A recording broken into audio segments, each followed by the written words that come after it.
Muy buenas tardes, buenas noches, hermanos y hermanas. Los saludo en el nombre de nuestro Señor Jesucristo. Esta noche, bueno, siempre hay cosas que compartir. Lo del día, por ejemplo, hoy día es martes. El día lunes hay cosas que compartir porque, este, eh, ¿ah? Hoy es jueves. Hoy día es jueves. ¿Jueves? Jueves es jueves. Ah, sí, ¿no? Yo estoy perdido. Mi hijo no me dice que es jueves, yo pensé que es martes. Bueno, hoy día jueves, este, durante la semana, la clase anterior, la clase anterior fue martes, estudiamos un poco sobre el crecer en espiritualidad. Hoy nos toca estudiar un poco el Evangelio de Lucas para todos, ¿no es así? Y espero que hayan aprendido un poco, hermanos, hermanas, sobre el crecimiento de nuestra espiritualidad. Estoy hablando desde el punto de vista cristiano, ¿no? El crecer nuestra espiritualidad desde el cristianismo. No somos seguidores de Jesús, ¿no? No somos cristianos, pero que somos seguidores de Jesús. Entonces tenemos una historia, pues casi de 2000 años, más de 2000 años, y este, debemos crecer, hermano, en espiritualidad, en cada persona, en la comunidad eclesial. Debemos siempre procurar crecer en nuestra espiritualidad. Somos cristianos y como dije anteriormente, que crecer en espiritualidad es buscar que nuestra vida refleje la vida de Jesús. Esa es nuestra especificidad de cristianos, ¿no es así? Los budistas pues tendrán otro tipo de espiritualidad. Nosotros tenemos la espiritualidad cristiana y como él será pues que en nuestra vida refleje, ¿no?, la vida de nuestro Señor Jesucristo. Eh, Hoy quiero trabajar un tema que se llama el Evangelio de Lucas, pero saludos a todos los hermanos de la iglesia, los del mundo, de Bienvenido al Triunfo, la promoción 75 de Bartolomé Herrera, hermanos y hermanas que nos ven en diferentes lugares, amigos también que nos ven en diferentes lugares, ¿no? Que Dios los bendiga, ¿no? Hermana Martínez y hermana María, no sé cuántas personas más nos escuchan en España, Estados Unidos también, Chile también. Bueno, eh, espero que estas clases sean una clase como siempre, para que usted pueda ser edificado, ¿no? Y como dije antes, pasan los días y uno tiene experiencias, ¿no? O sea, cada día que pasa es un día vivido, no es un día que uno pasa desapercibido, no es un día como un día más, ¿no es así? Estamos jueves, sí, pero no es un jueves del martes que yo hablé sobre el crecimiento de la espiritualidad. Hemos pasado el miércoles, el jueves, todo este tiempo, desde el martes hasta hoy. Siempre uno aprende, hermano, uno no vive la vida por vivirla, ¿no? Uno siempre va creciendo, siempre va aprendiendo más cosas, uno siempre eh, reflexiona sobre otros temas, ¿no? Por ejemplo, el día de ayer vi en un video, YouTube creo que era, vi una película que se llama Argentina, que se llama Anita, es una película de una muchacha, una niña, una mujer, niña, que sufría el problema de Down. Qué interesante esta serie, ¿no? Porque es una niña que está bajo la supervisión de su mamá, ¿no? Tiene una tiendecita, después hay un atentado, una bomba que explota, la madre muere, esa niña Down que se llama Anita, queda en intemperie, como solamente conoce a su mamá, entonces la gente le pregunta cómo se llama tu mamá, le dice mamita, la gente quería pues que le diera su nombre, pero ella, la niña conocía como mamita, entonces, bueno, y una catástrofe, ¿no? Como esta niña va yendo a diferentes casas, bueno, el sufrimiento de la gente, que la muerte era más o menos de una comunidad judía en Argentina, más o menos este es un drama que va, esa televisión, esa película, ¿no? Y al final de la película, interesante, al final de la película salió unos pensamientos. Cuando leí ese pensamiento dije, caramba, qué interesante, ¿verdad? O sea que no solamente ver películas, sino que hay cosas que a veces te asombran, ¿no? Por eso uno va aprendiendo nuevas cosas y hay cosas que uno puede seguir comentando. Por ejemplo, al final de la película, Anita, salió en el texto, dice, a veces quisiera preguntarle a Dios por qué permite que haya tanto odio, violencia, injusticia en el mundo. ¿Cuándo podría hacer algo al respecto?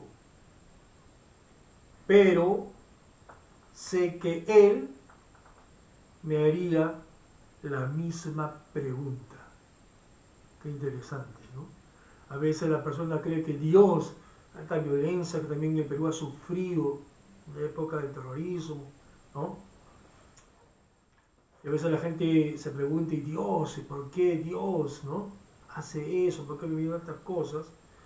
Pero este pensamiento termina, Él me haría también, o sea, a la humanidad, la misma pregunta, ¿cuándo nosotros pararemos la violencia? Uno cree que es Dios el que crea la violencia, hace todas estas violencia, injusticia, pero es el hombre el que hace, al final dice, pero sé que Él me haría la misma pregunta, ¿no? Son cosas que deberían ser, ¿no?, interesantes, ¿no? Y eso es para otro tema que uno podría trabajar, ¿no? Bien, pero esta noche quiero abarcar solamente la parte del Evangelio de Lucas. Yo he puesto el título Evangelio de Lucas para todos, porque quiero hacer un estudio del libro de Lucas, no para un grupo sesgado de personas. Uno lo puede hacer académicamente, ¿no? Pero a veces hacerlo académicamente pues es un espacio sumamente limitado, ¿no? Entonces, mi intención es que todos aprendamos a entender el Evangelio, este gran Evangelio, que es el Evangelio de Lucas. Todos podamos aprender sin quitar profundidad académica, ¿es así? Pero que todos puedan entender, que todos puedan comprender. ¿Por qué tomé este Evangelio? Primeramente es una tarea, digamos así, es algo que le dije a los hermanos de la iglesia que puedan leer en esta cuarentena todo el Evangelio de Lucas, ¿no? Porque para mí es importante conocer a Jesús. Hay 4 evangelios: el Evangelio de Mateo, el Evangelio de Marcos, de Lucas y el Evangelio de Juan. Y cada uno tiene una perspectiva de ver a Jesús.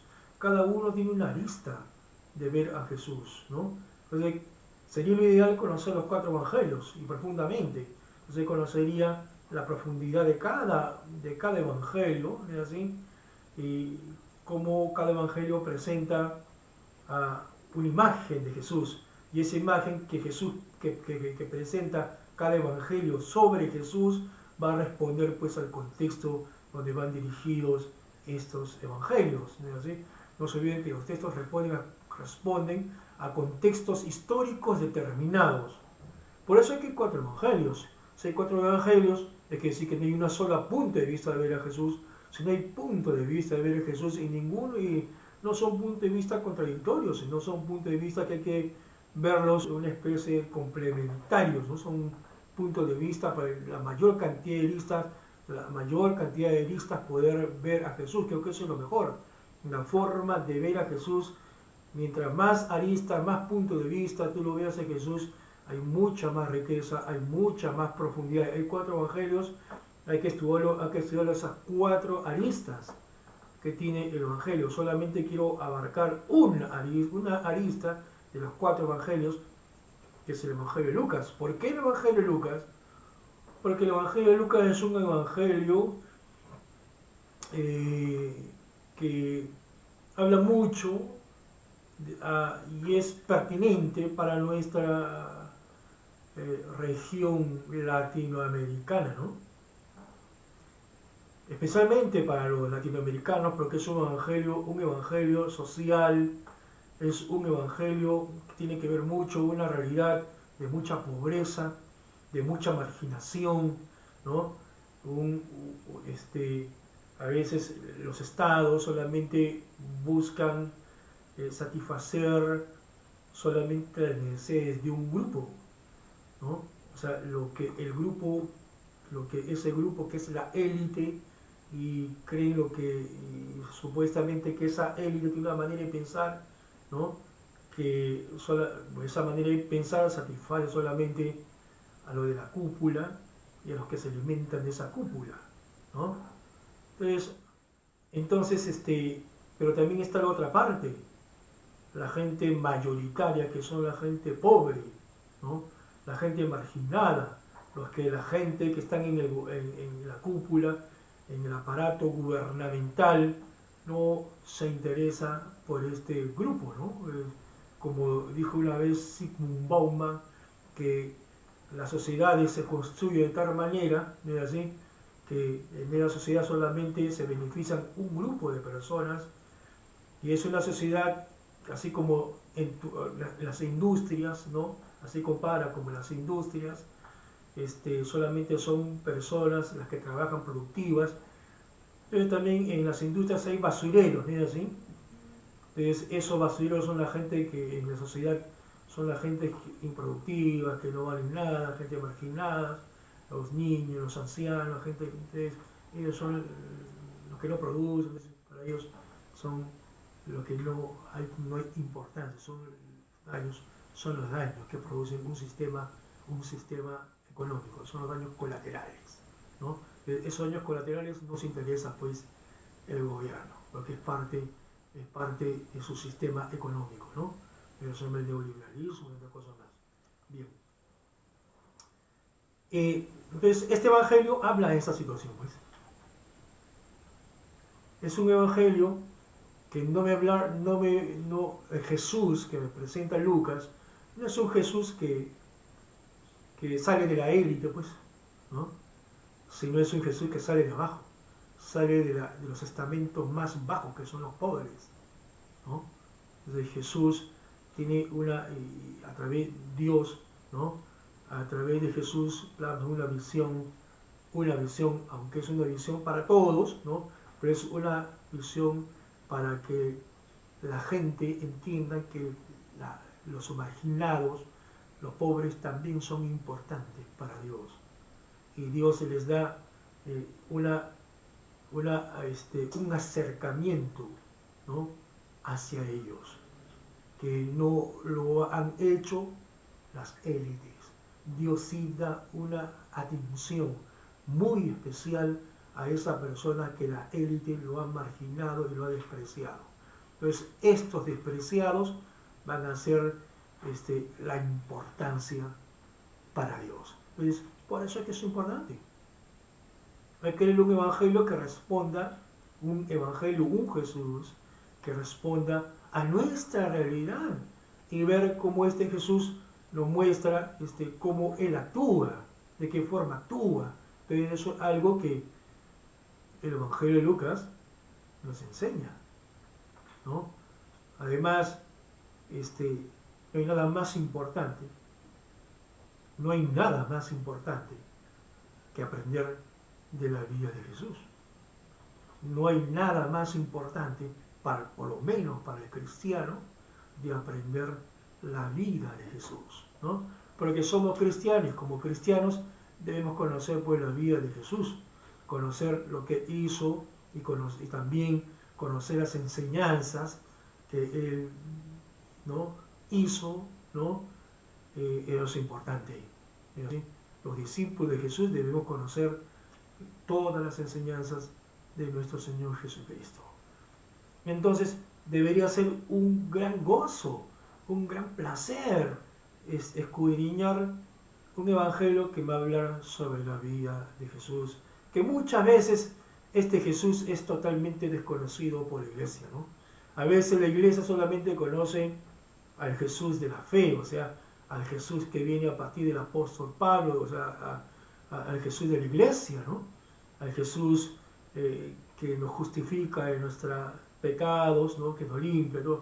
Pero solamente conocemos a ese Jesús resucitado, a ese Jesús se conoce de la fe, ¿no? Pero a veces no conocemos al Jesús pues que está en los evangelios, al Jesús histórico como se le conoce, ¿no? ¿No es así? Es a este Jesús histórico que está aquí narrado por los evangelios, deberíamos conocer, deberíamos tener esas dos visiones juntas. El Jesús, ¿no? Que es narrado por los evangelistas, que es un Jesús, digamos así, histórico, ¿no? Y el Jesús de la fe, ¿no? Estos dos deberíamos unirlos para no tener un concepto a medias de Jesús. Generalmente el cristianismo es paulinista, porque más se centra en el romano, lo que hizo Pablo, más está enfocado en eso, pero no conocen a este Jesús, al Jesús que presentan los evangelios. Entonces, me parece que es importante recuperar la memoria de Jesús.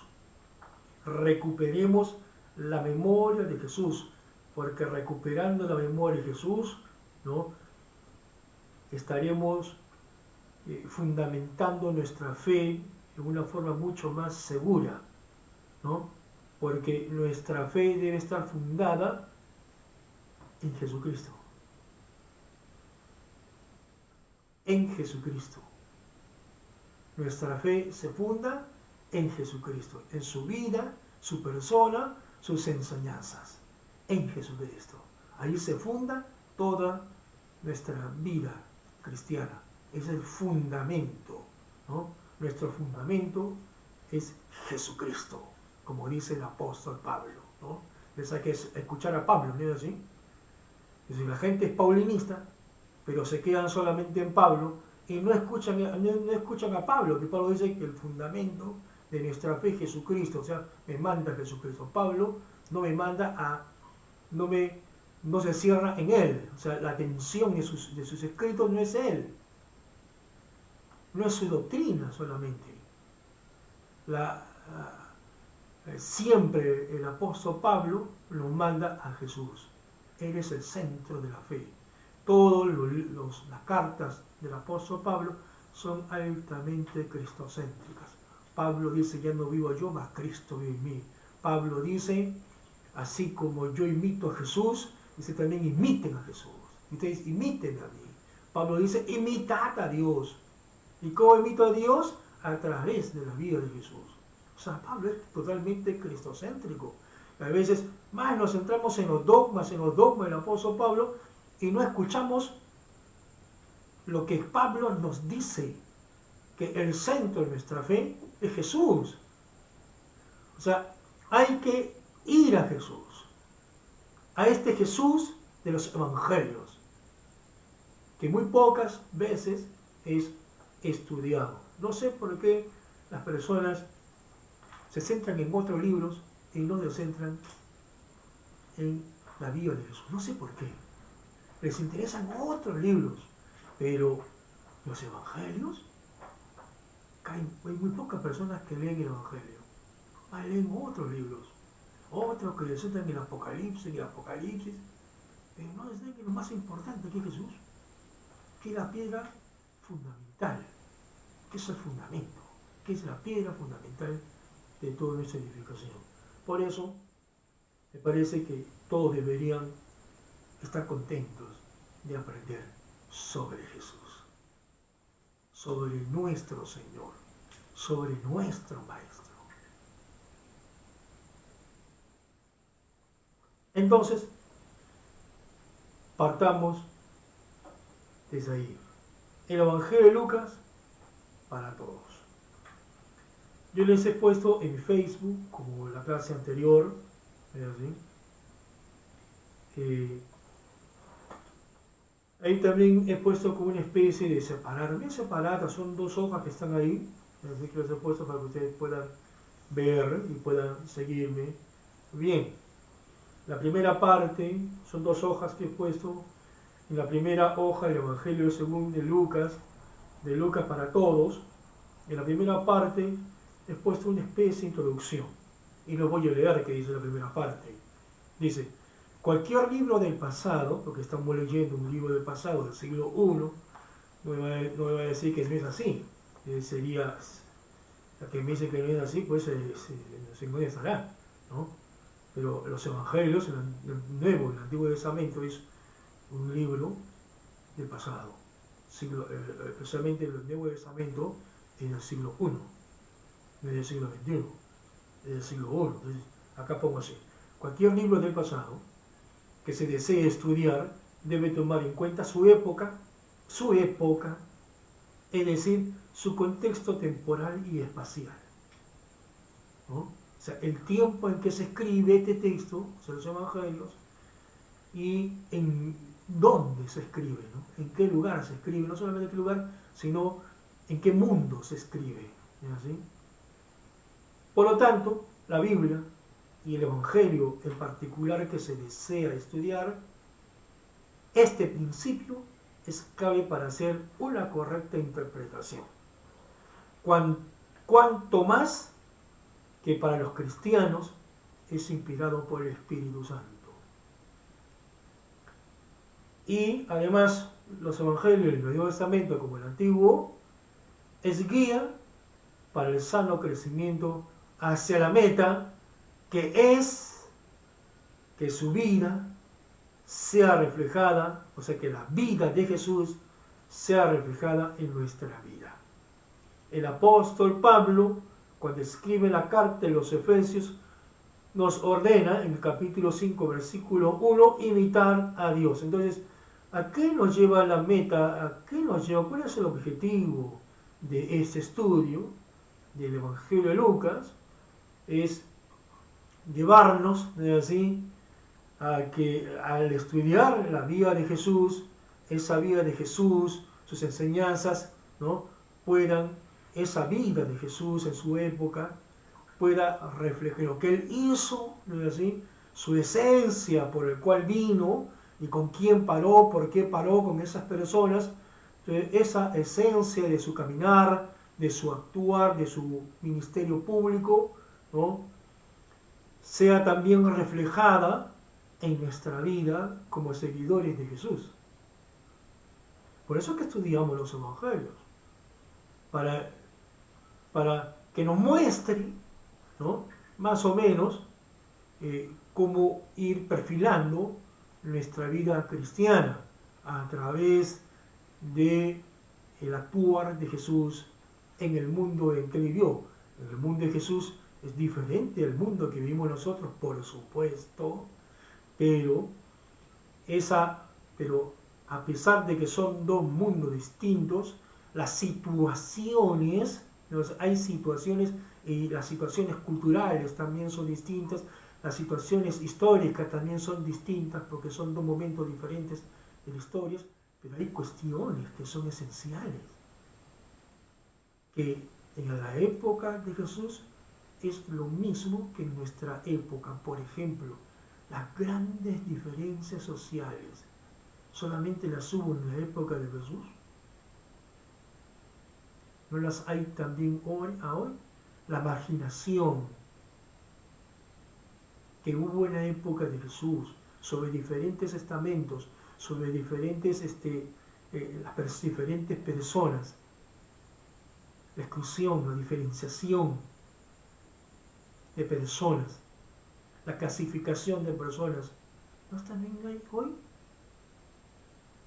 O sea, hay cosas de la historia que tienen correlación. Entonces, estudiando a Jesús me puede ayudar también a entender nuestro actuar en nuestra propia realidad en la cual nosotros vivimos.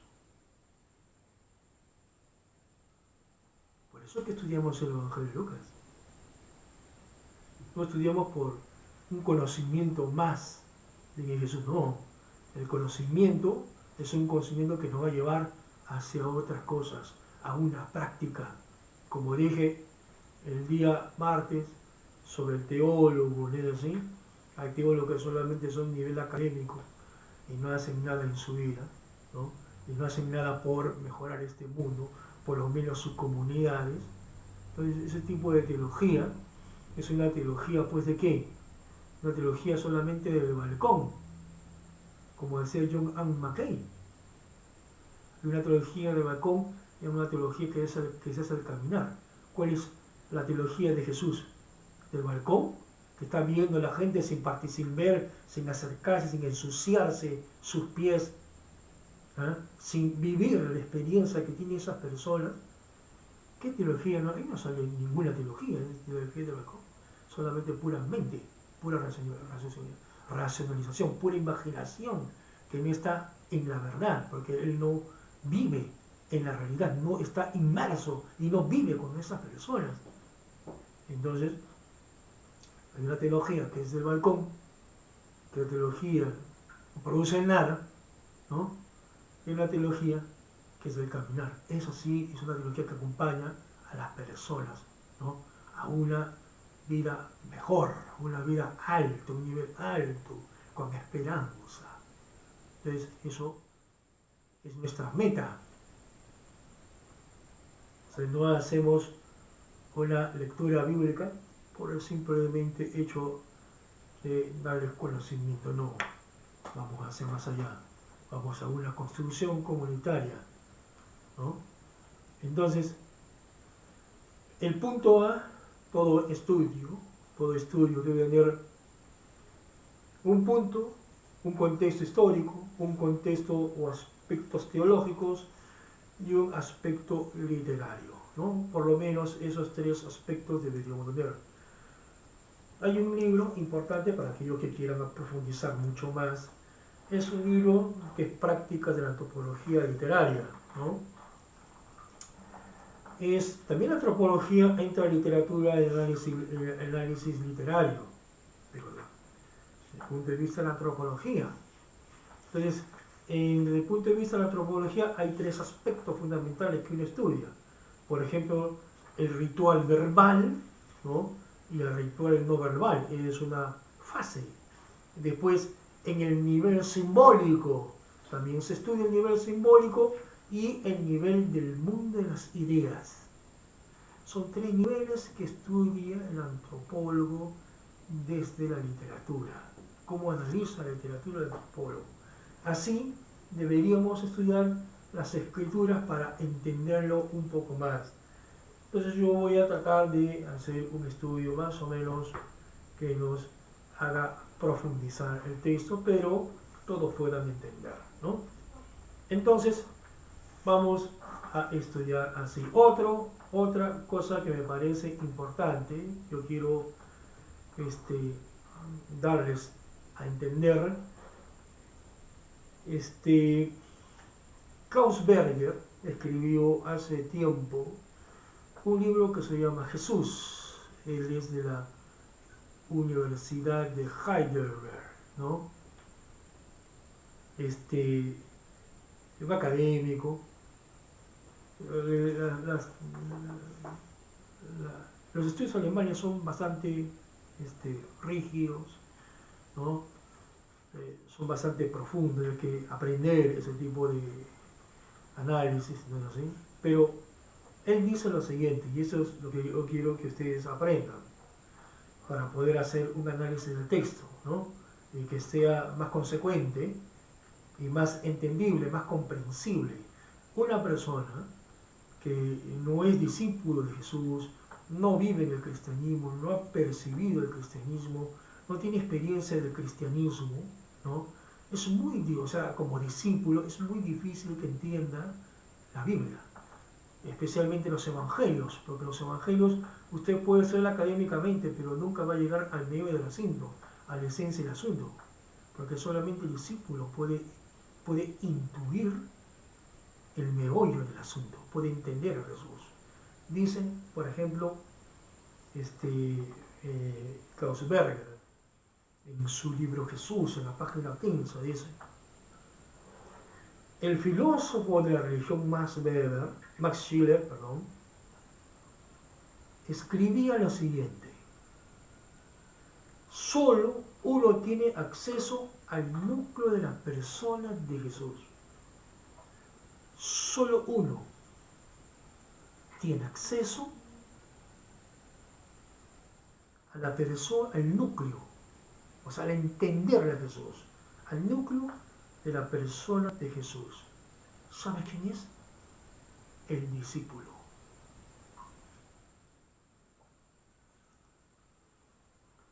Así que para comprender bien el texto, los grandes teólogos, ¿no?, que solamente en el mundo intelectual ellos no van a entender el núcleo. Por eso dije anteriormente, el teólogo tiene que tener espiritualidad. Si no tiene espiritualidad, nunca va a entender a Jesús. Y nunca va a entender los evangelios. Entonces, ¿quién es el que puede entender el núcleo de Jesús? El discípulo, el que lo sigue, el que lo vive. Nosotros no podemos entenderlo.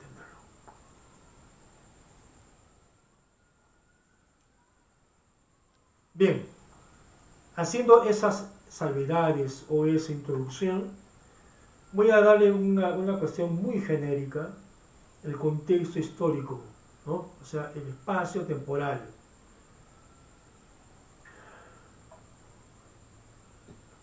En el espacio temporal analizamos quién es el autor, quiénes son los destinatarios, el contexto donde se vive, ¿es así?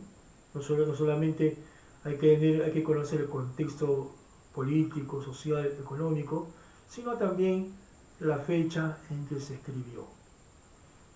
El autor es, según la tradición, Lucas, porque prácticamente los evangelios son anónimos, porque en los originales, los evangelios originales, no son como las cartas paulinas. En las cartas paulinas usted encuentra así el remitente y el destinatario. En los evangelios no encuentra ni el remitente ni el destinatario. Entonces, por eso que muchos dicen, no, es anónimo, no se sabe. Pero en el siglo II, por testimonio de Matías y otro más, sabemos que, por la tradición, que este evangelio que estamos analizando es de Lucas, ¿no? De Lucas. No voy a hablar más, no voy a profundizar más, porque una persona dice que era el que habla Colosenses, capítulo 4, que Lucas era el médico.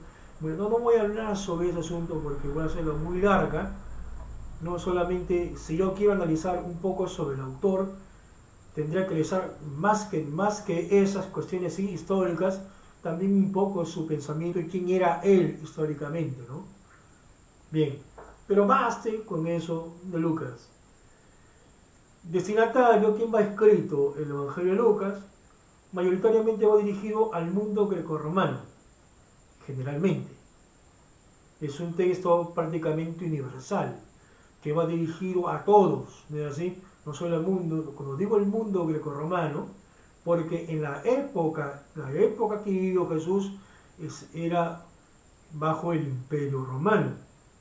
Jesús vivió en el siglo I, donde el Imperio Romano estaba en su máximo esplendor. El máximo esplendor es el siglo I, justo cuando Jesús nace, cuando están los apóstoles, el máximo apogeo que tiene el Imperio Romano. Después de ahí va descendiendo su prestigio, su poder, ¿no?, hasta el siglo IV, V, que totalmente desaparece, ¿no es así? Pero el siglo I es el apogeo del Imperio Romano. Toda su fuerza, todo su poderío, ¿no?, se siente en el siglo I, es el imperio, el conquistador, ¿no es así? Y pone en esclavitud, conquista pueblos, uno de los pueblos conquistados por el pueblo judío, del cual es nuestro Señor Jesucristo. Entonces Jesucristo, en la época que Él nace, era subyugado, o sea, como cualquier otro judío, era subyugado por el Imperio Romano, ¿no? O sea, el emperador era la cabeza de todo el Imperio Romano. El emperador era el señor de toda la tierra. En esa época nace Jesús, en esa época también están los apóstoles, su ministerio, ¿no es así? Entonces, es en el Imperio Romano, se dice greco-romano, ¿no es así? Porque Roma hereda toda la filosofía romana. Lo que tienen los romanos de extraordinario es su política, ¿no? Su administración, sus estratégicas de guerra. Eso es netamente el derecho romano, por supuesto. Eso también era parte de la especificidad de ese imperio romano. Pero culturalmente eran pues griegos. Y en todo el mundo griego, ¿no? Todo el imperio romano, se hablaba pues el griego. El griego era el idioma universal, o no sé cómo decirle, era el idioma que se hablaba en todos lugares, es como el inglés, ¿no es así? Que se habla en todos sitios, una lengua importante, una lengua para que todos se puedan comunicar, ¿no es así? Así como el inglés es para nuestra época, el griego era para la época de Jesús, ¿no? El Nuevo Testamento fue escrito en griego, y un griego común, para que la gente común y corriente puedan entender los evangelios. No fue escrito con un griego, pues, un griego ático, un griego de alta alcurnia, sino el griego común y corriente que las personas podían entender. Es decir, el Imperio Romano, donde toda la gente habla en griego, ¿no? Es en el mundo greco-romano va los destinatarios. Y aunque acá dice, oh excelentísimo Teófilo, que va dirigido a este Teófilo, ¿no? Era un greco-romano, pues Teófilo, ¿no es así? Bien. Y también se nota que es un componente generalmente no judío, ¿no? La mayoría es un componente pagano, ¿no? Pero que también en esas comunidades habían grupos judíos. ¿Y cómo uno se da cuenta? Porque cuando uno lee el Evangelio de Lucas, se supone que los oyentes tienen ciertas concepciones del mundo judío, ¿no? Ángeles que hablan, se le presenta a Zacarías, todas esas cuestiones que le enseñan muchas cosas, ¿no? Entonces ese tipo de cosmovisión, prácticamente es el mundo pues judío, ¿no? El ángel, especialmente ángel, esa expresión ángel es una expresión del mundo judío, ¿no? ¿Sí? Porque en el mundo griego se habla de demonios buenos y demonios malos, no se habla de ángel.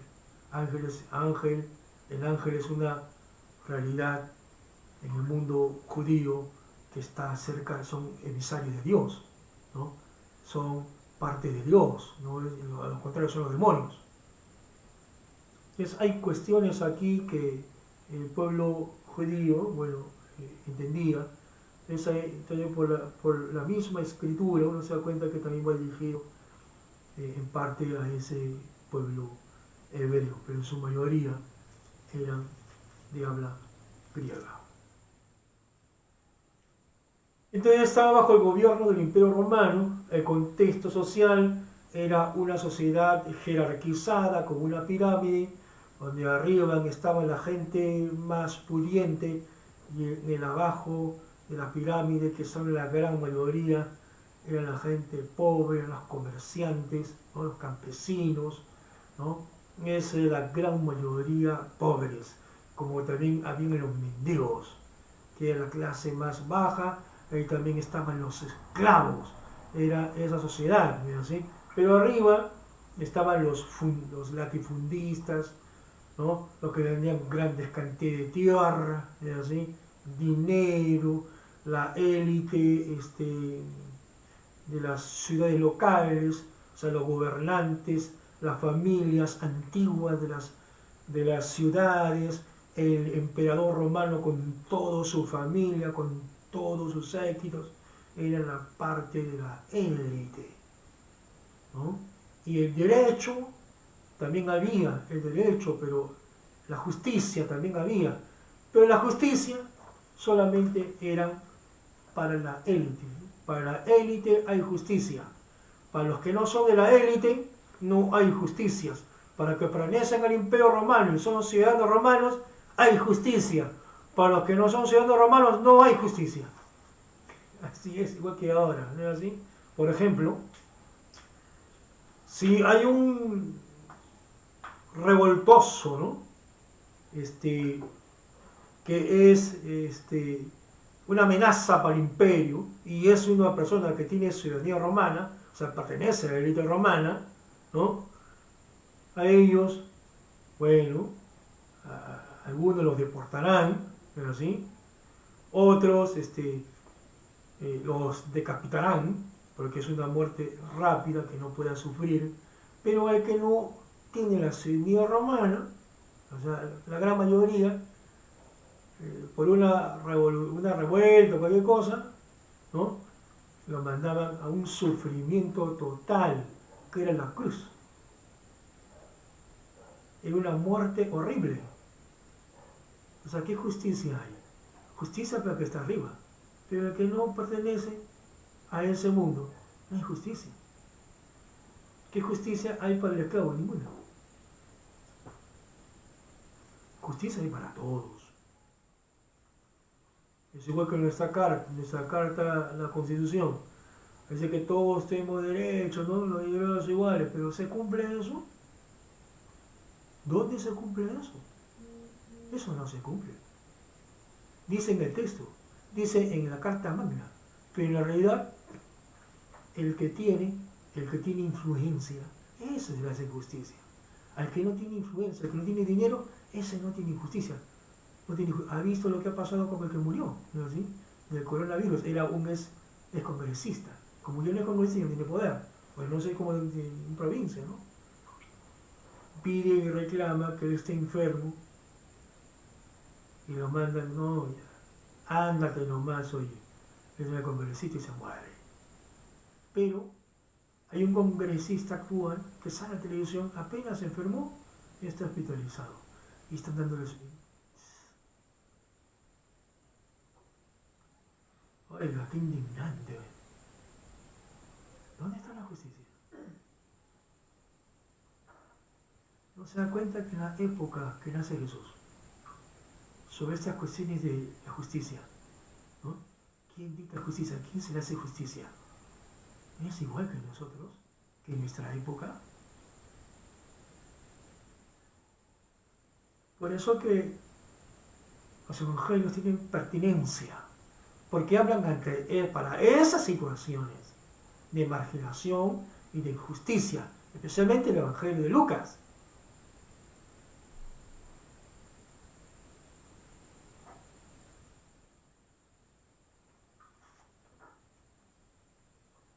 Ese era el contexto de esa época, contexto social y sus derechos. Bueno, qué triste. No te hablan sobre las mujeres, sobre los niños, sobre los ancianos, ¿no? Las viudas, eran las cuestiones terroríficas en aquella época, ¿no? Y hoy también, no hay mucha diferencia.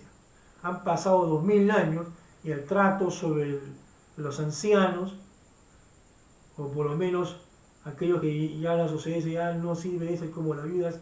En aquella época la viuda ya no tenía ninguna representación social, ya no servía, ya no valía porque no estaba el varón. Es igual hoy, los jubilados ya no sirven, son la escoria, son la basura de la sociedad, ¿no? Son los daños, ¿no? Periféricos, como dice Sigmund Bauman, ¿no? Entonces, no, ya no, lo tratan mal, ¿no? Vas a cobrar tus 400, ¿qué? En el 2000, en la época de Jesús, así se trataban las viudas. Y peor todavía, ¿no? Los viudas no la tenían en cuenta. Han pasado 2000 años y los ancianos de hoy, ¿qué? ¿Es igual? Había prosperidad económica, tecnológica, pero los pobres siempre siguen siendo pobres. ¿Qué ha cambiado? Siguen siendo marginados. ¿Qué ha cambiado?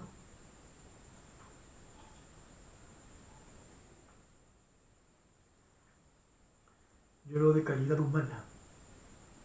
Lo que Jesús vino a traer es calidad humana. El reino de Dios es calidad humana. Es justicia para todos. Especialmente hacer justicia para aquellos que nunca han tenido una justicia. O siempre se les ha marginado, nunca se les ha escuchado porque no hay ni voz ni nada. Entonces Jesús, su reino, viene para hacer, no sé, justicia a estas personas.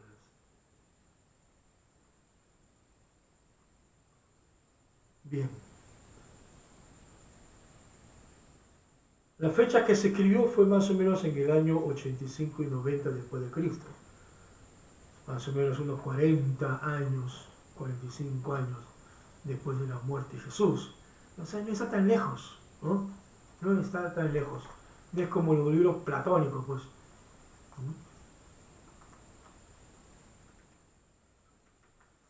Bien. Y también habrá que estudiar un poco los aspectos teológicos que tiene el libro, ¿no? Del Evangelio. ¿Cómo presenta una cuestión? Hay que preguntarse cómo presenta a Jesús este Evangelio, ¿no? Cómo actúa Dios, ¿no? Por medio de Jesucristo, cómo actúa, de qué manera actúa, a quién se acerca. Pero también es hablar de Jesús, hablar de Dios, es hablar también de los seres humanos, ¿no? No lo puedo entender a Dios, no lo puedo entender a Jesucristo sin la participación de ellos sobre la realidad de los seres humanos. Solamente puedo entender a Dios, solamente puedo entender a Jesús en la participación histórica, en la historia, en los seres humanos, metiéndose en los problemas de los seres humanos. ¿Sobre qué estamento Jesús está actuando? ¿Y por qué actúa? Pero también habrá que ver las cuestiones éticas, la ética de Jesús. De la ética de Jesús deberíamos aprender, ¿no? Y nuestra vida debería resplandecer la ética de Jesús. Cuando digo que la cuestión de la espiritualidad, del crecimiento de la espiritualidad de las personas, yo me refiero, cuando les digo que sobre nuestra vida debería resplandecer la vida de Jesús en nosotros, me refiero exclusivamente en esto. Ética. La ética de Jesús. La ética de Jesús debe resplandecer en nuestras vidas. Este libro es un discipulado de ética. Todos son de ética. De ética de Jesús. A veces desconocemos la ética de Jesús, ¿no? Y muy pocas veces, a veces no conocemos la ética de Jesús y muy poco conocemos la ética del apóstol Pablo. También. Por eso es que nuestra sociedad cristiana hoy está, pero en cuestiones éticas, tiene un desbalance, ¿no? Porque no sé qué cosa se estudiará, no sé qué cosa será más importante hoy para la iglesia. No sé, hermano. Pero siempre ha sido la ética. Para Jesús su ética, para Pablo la ética siempre ha sido importante. En el siglo II, en el siglo III, la ética siempre ha sido importante. Bien. Entonces, a grandes rasgos le he dicho eso, y a medida que vamos estudiando este Evangelio, vamos a ir complementando, vamos a ir armando mucho más ese esqueleto que es una estructura. Acá hay una estructura, ¿no? La estructura, auditoría, destinatario, su contexto, eso vamos a rellenar poco a poco las cuestiones teológicas, su ética, vamos a rellenarlo poco a poco a medida que uno va estudiando su Evangelio. Solamente tomando cosas generales. Entonces, comencemos. En la página número 2, el Evangelio de Lucas para todos, tiene 24 capítulos, ¿sí? 24 capítulos tiene el Evangelio de Lucas, ¿no? Entonces yo he puesto acá su estructura literaria. La estructura literaria del Evangelio. ¿Por qué es importante la estructura literaria? Porque la forma como se comunica ordenadamente Lucas para su destinatario. En otras palabras, usted cuando quiere dar un discurso es una comunicación. O sea, en un discurso usted quiere comunicar algo. Y esa comunicación que usted quiere decir algo, comunicar algo a sus oyentes, tiene que ser de una forma ordenada. No puede estar volviendo atrás, o al principio, al centro, después vuelve atrás. Oiga, así nadie le va a entender absolutamente nada. Entonces hay un ordenamiento en el pensamiento. Los autores de la Biblia ordenan sus pensamientos. Los evangelios están ordenados, tienen una estructura, ¿no? Sobre el cual van a ordenar todos sus pensamientos en una forma, digamos, sistematizada, no sé, en una forma ordenada, estructural, para que las personas puedan entender bien. Entonces, yo les he presentado una estructura aquí, ahí está en el Facebook, en mi Facebook. Entonces, estos 24 capítulos están divididos en lo siguiente. Es estructura literaria del Evangelio. Dedicatoria. Capítulo 1, versículo 1 hasta versículo 4. Es la dedicatoria. ¿A quién va dirigido este Evangelio? Después, he puesto punto 2 en Romanos, la introducción. La introducción va del capítulo 1 hasta el capítulo 3. Esa es una especie de preámbulo, ¿no? Me va a introducir al ministerio de Jesús. En esta parte introductoria está dividido en 5 partes. La primera parte del capítulo 1, versículo 5 hasta el versículo 25, que yo he puesto esta sección, anuncio de nacimiento de Juan el Bautista. Del capítulo 1, versículo 26 a 56, anuncio de nacimiento de Jesús. Capítulo 1, versículo 57 hasta el versículo 80, nacimiento ya de Juan el Bautista. En el capítulo 2, de versículo 1 hasta el 52, el nacimiento de Jesús hasta los 12 años. Todo eso está en el capítulo 2. El capítulo 3, todo el capítulo 3 es la predicación de Juan el Bautista y el bautismo de Jesús. Eso es la parte introductoria. Y después viene el ministerio de Jesús, que es la tercera parte. El ministerio de Jesús va del capítulo 4. Acá me he equivocado. Bien, va del capítulo 4. A ver. El ministerio de Jesús va del capítulo 4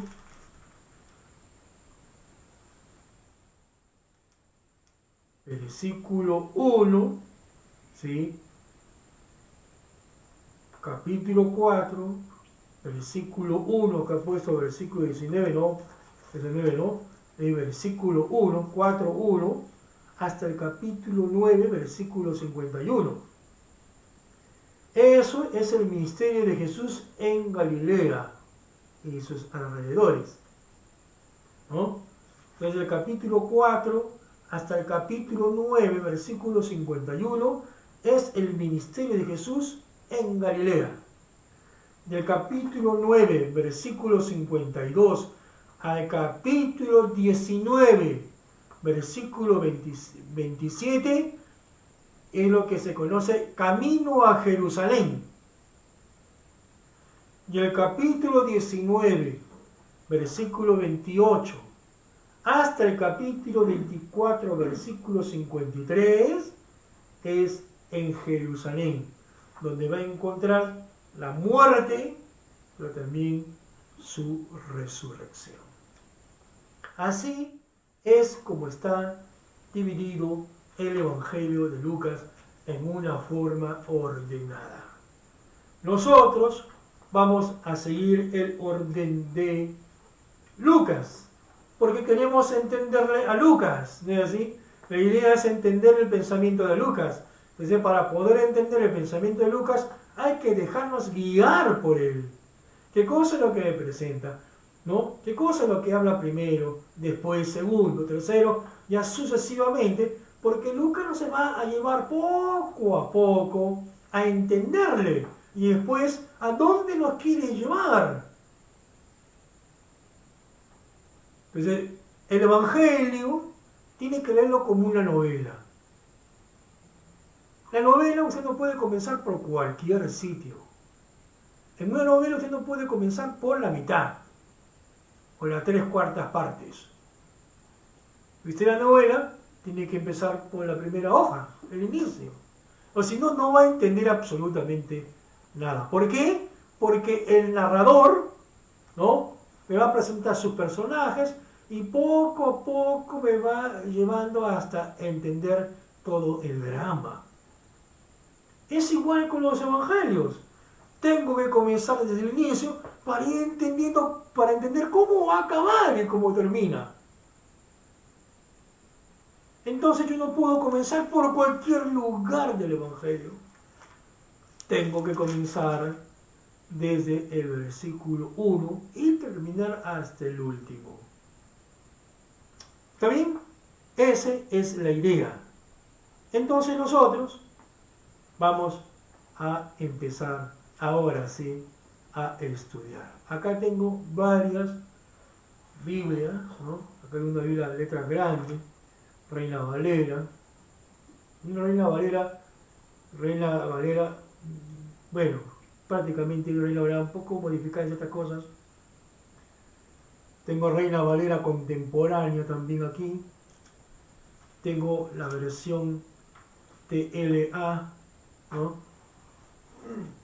Y tengo acá otra versión que es de Antonio Piñero, que son todos los evangelios canónicos y apócrifos. Todos los evangelios canónicos y apócrifos. Entonces, esta es otra versión, otra traducción por un especialista en el griego. Además, él es filólogo, su especialidad en biología, filosofía también. Así que él ha hecho su propia interpretación del texto. O sea, hay que ver varias, y también el griego, por supuesto, hay que ver de vez en cuando estamos un poco en dudas sobre cómo interpretar el texto, y si está o no está ese versículo o esa palabra. Bien, para ello también voy a ayudar un poco ese texto del griego. Bien, entonces, comencemos a estudiar la parte, lo que se llama la dedicatoria. Capítulo 1, versículo 1 hasta el versículo 4. Todos tienen sus Biblias abiertas. Acá hay que tener la Biblia abierta para poder estudiar. O si no, uno se pierde. Solamente escuchando se va a perder. Dice,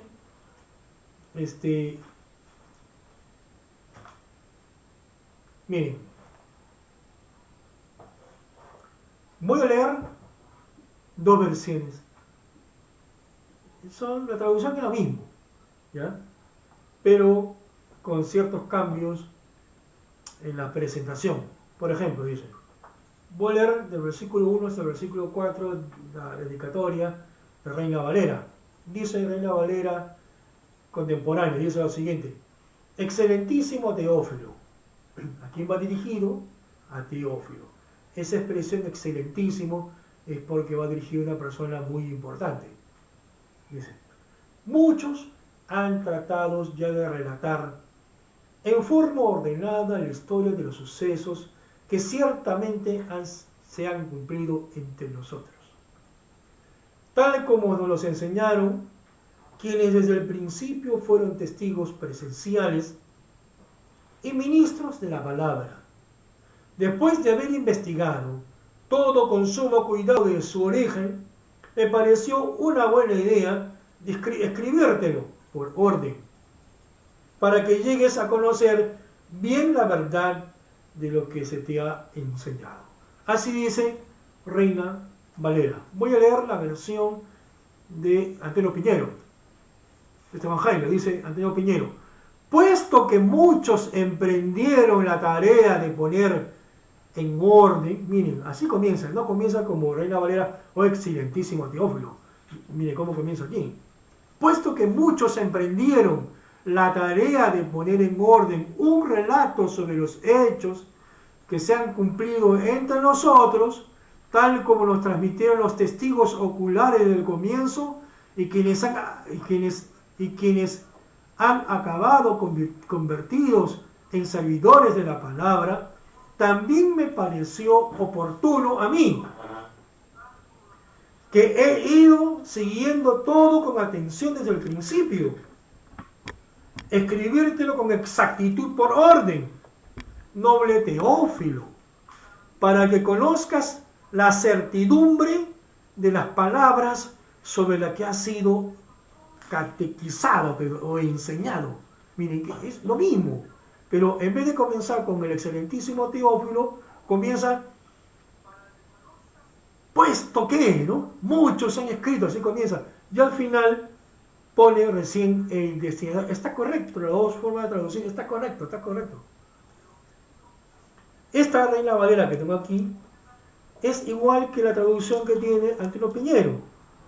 Puesto que, miren, igual dice, puesto que ya muchos han tratado, así comienza, y en el versículo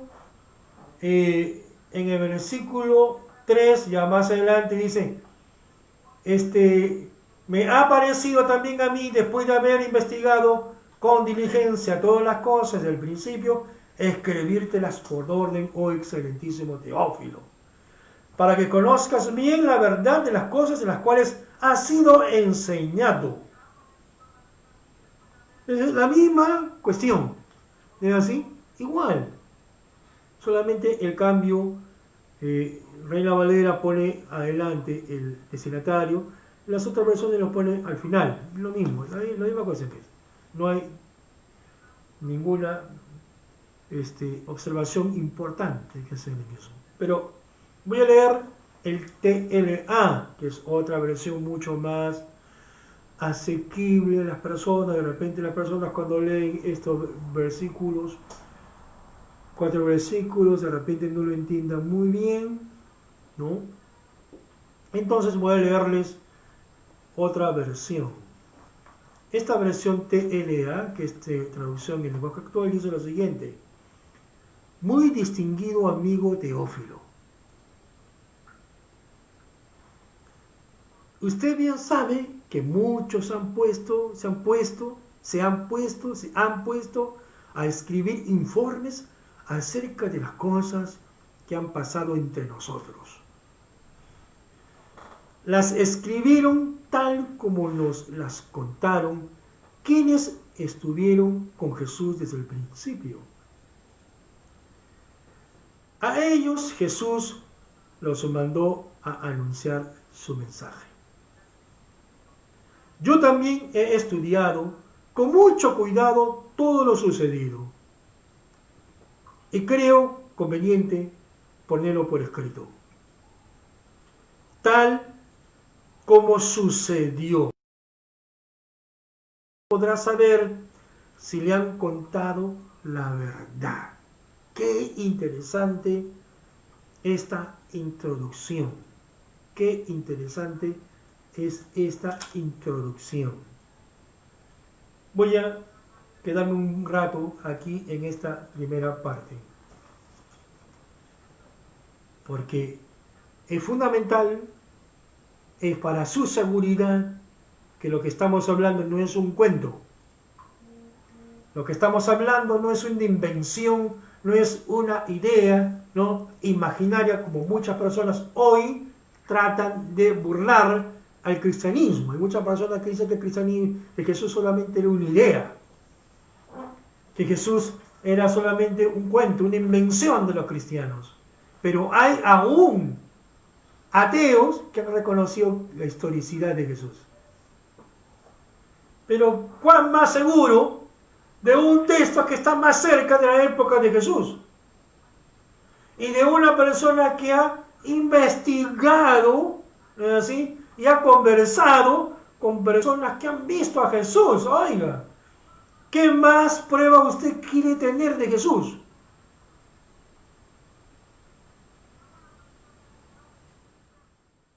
Aquí está en el Evangelio de Lucas.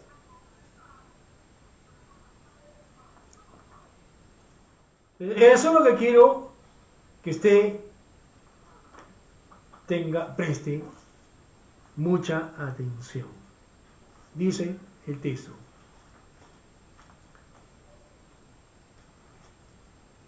Voy a leer la Reina Valera, para no confundir. Verso 1 dice: oh excelentísimo Teófilo, está el destinatario. ¿A quién va dirigida esta carta? A un personaje muy importante, muy noble, a una persona noble, de repente pertenece a la nobleza, ¿no? Que le llama excelentísimo. Es un título, excelentísimo. ¿Cuál es su nombre? Teófilo. Sobre eso también hay mucho debate, no voy a hablar sobre eso. Pero es una persona, solamente le digo, es una persona real de carne y hueso. Teófilo. Muchos han tratado, dice Lucas, aunque no se presenta aquí con su nombre, pero sí, solamente se conoce al destinatario, pero no se conoce al autor que escribe este evangelio, pero ya sabemos que es Lucas, ¿no? Dice: muchos han tratado ya de relatar en forma ordenada la historia de los sucesos que ciertamente se han cumplido entre nosotros. O sea, él está hablando de un testimonio que antes que le escriba este evangelio, Lucas, ya otras personas han hecho escritos sobre la vida de Jesús, panfletos, no sé qué cosa, habrán hecho pequeños relatos, habrán escrito pequeños relatos sobre la vida de Jesús, pero muy esparcidos por diferentes lugares. No había una historia contada desde el inicio, ¿no? Entonces había historias muy repartidas por aquí, por allá, ¿no? Lo que va a hacer Lucas es eso. Va a unir todas las informaciones y va a escribir su evangelio, ¿no? El evangelio de Lucas. Entonces por eso dice, han tratado ya de relatar en forma ordenada la historia de los sucesos que ciertamente se han cumplido entre nosotros,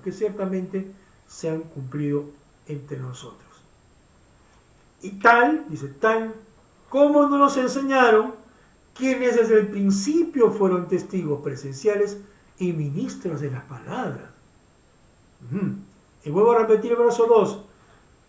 Tal como nos las enseñaron quienes desde el principio fueron testigos presenciales y ministros de las palabras, tales como nos los enseñaron, está incluyéndose a él. O sea, de repente habrá escuchado Lucas, no sé a quién, pues, a Pedro, seguramente lo he escuchado, ¿no? Los apóstoles. Porque seguramente en su época habrá visto algún apóstol. Habrá conversado con uno o varios apóstoles. ¿Por qué hay que negar esto? Uno no puede negar eso. Entonces por la pura no escribiría eso, pues, Lucas. O sea, acá sí hay cierta veracidad. Después de haber investigado todo con sumo cuidado, como un historiador, ¿no?, que busca sus fuentes escritas y orales, Lucas también ha hecho eso. Ha investigado, ¿no? Y lo ha hecho con sumo cuidado desde el origen. Así que me pareció una buena idea escribírtelo por orden. Por eso aquí está la estructura. Es el orden, ¿no?, como Lucas va detallando la vida de Jesús. Bien. Para que llegues, dice, a conocer bien la verdad de lo que se te ha enseñado. Aquí quiero leer más bien ese texto en TLA. Dice, yo también he estudiado, he investigado con mucho cuidado todo lo sucedido y creo conveniente ponértelo por escrito, tal y como sucedió. Así, usted podrá saber si le han contado la verdad. Y esto quiero que usted tome en cuenta. Así podrá usted, aún el que me está escuchando ahorita, así podrá usted saber si le han contado la verdad. Teófilo era un discípulo de Jesús. Teófilo,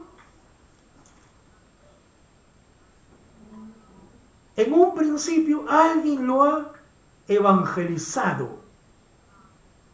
Ha formado seguramente en su casa una iglesia, un grupo. Y habrán ido personas a enseñarles. Entonces,